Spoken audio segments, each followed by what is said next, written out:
right, we're here at my outdoor worm bin and we're gonna check on a couple things. We put in an egg carton right down the middle and we filled it with food scraps. So I wanna check on that and see if they got into it. And we also did an aloe leaf experiment and we checked on it once, but the leaves were still intact. So we wanna see if they took care of that. Now, what you can see on the top here is a lot of kind of bigger bedding and debris. And then over here, just kind of fine castings. When I came in here, initially, this is all that was there with these fine castings. So it was very easy for me to sift. And it's been about a month and a half since I've sifted castings out of here. So we got a lot. And at the end of this, we'll do a worm time lapse. So let's go ahead and get right to it and dive in and see if we can find that egg carton full of food scraps and possibly some aloe leaves. This right here is an avocado pit. Not quite ready to be gotten into. Oh, I guess it is. There we go. Kind of juicy and orange right there in the middle. So we'll put that to the side. Now right here is where I put it. And here's our mango seed. Kind of feels hollow in there. And I see a worm. Let's see. Yep, mostly hollow with a couple worms in there. So I'm starting to see the top, I think, and lots of worms. So they definitely went in here. And I went in about 3 days after I put this in here and I didn't feel any heat. So it did help to dissipate the heat a little bit. And I think I'm seeing an aloe leaf right on top. I'm gonna go underneath and see if I can kind of lift this out. And sure enough, this is really, I mean, it was solid and it is really easy to just kind of break apart. So I think they've gotten into it and check it out. Lots of worms, almost a worm ball right there. Lots of density of worms. These are all red wigglers. And again, same thing. We've got one little black soldier fly larvae right there. And here is, this one I think was the fresh aloe leaf. And you can see it's just like almost the plasticky paper film that is on the very top of the aloe leaf. Is all that's there and a little bit of the green part, but nothing in the middle. And I think this one was the fresh one. And this one right here, I think was the frozen one. They look similar now, but there is no flesh inside, just kind of the papery outer leaf part of that aloe plant. So looks like no problem having aloe plant in your worm bin.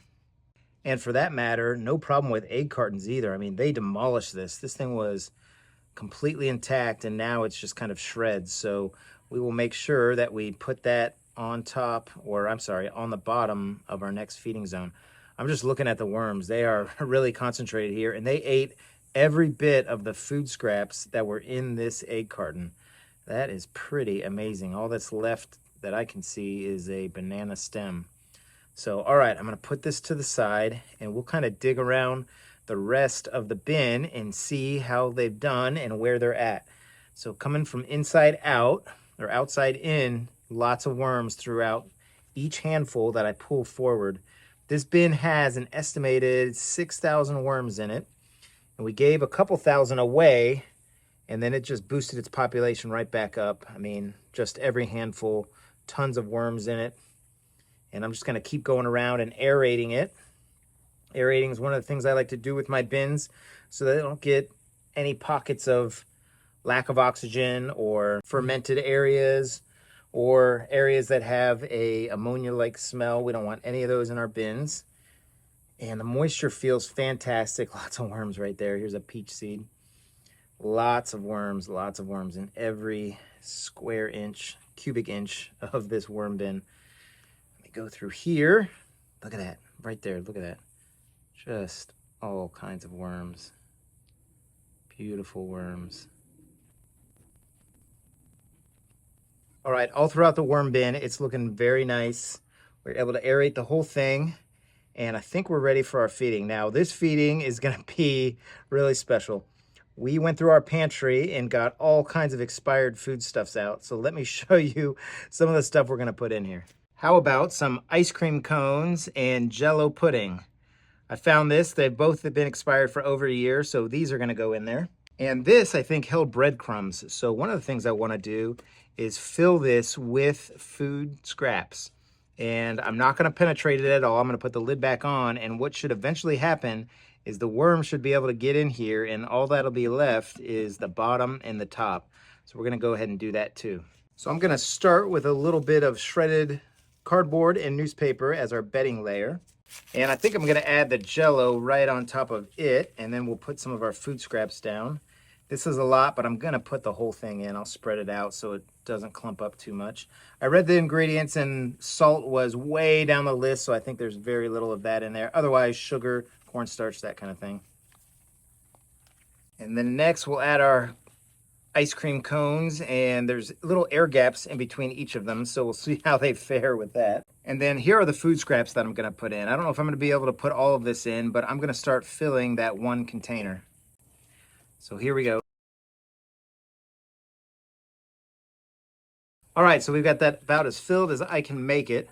I'm gonna close the lid and we'll kind of just put that right down there. And hopefully all the other food scraps that we put on this will kind of wet it down. I may even put water on over the top, but this will get really moist and then the worms will be able to penetrate it. So let's go put on some fun stuff for them. We've got some watermelon, some cantaloupe, two of the foods that worms really love a lot. Anything melon, they absolutely go for. And then we've got some cucumber peels and we've got some grapes in here. And then I think I'm just gonna dump this whole thing in. This has a lot of bananas and lettuce and some other food scraps.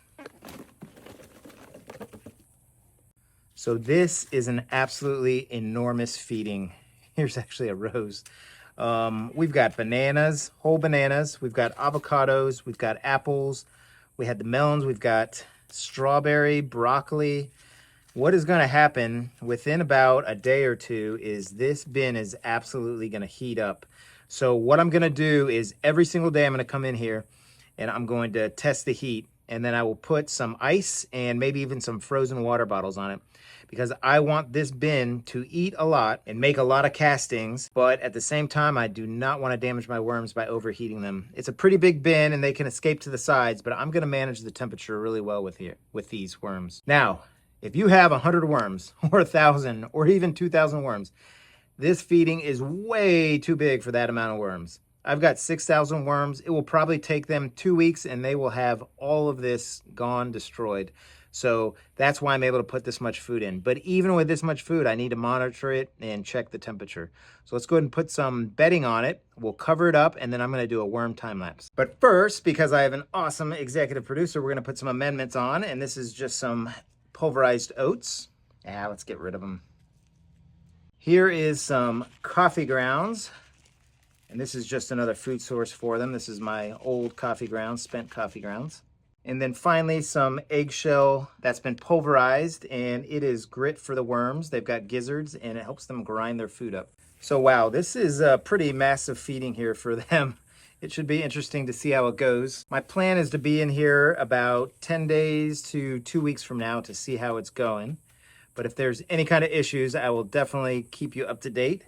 So let's go ahead and put some of the castings on the top here. Now, all that food was previously frozen, and I do that because what it does is it helps to break down the plant material at a cellular level so that it immediately decays. Some of the stuff like an apple or even the lettuce stalk would continue to live because the cells are still alive, and it would be harder for the worms to penetrate. They want dead plant matter. They don't want living plant matter.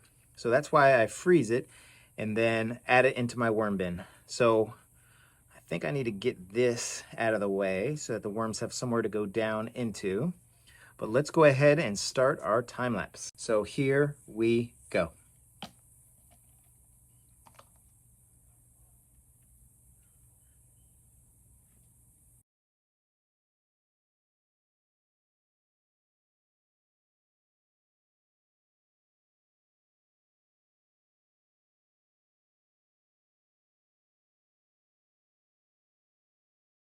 So it looks like they've all gone down in there. So I hope everybody's having a great day. I hope your worm bins are doing well. So happy vermicomposting, everybody. Take care now.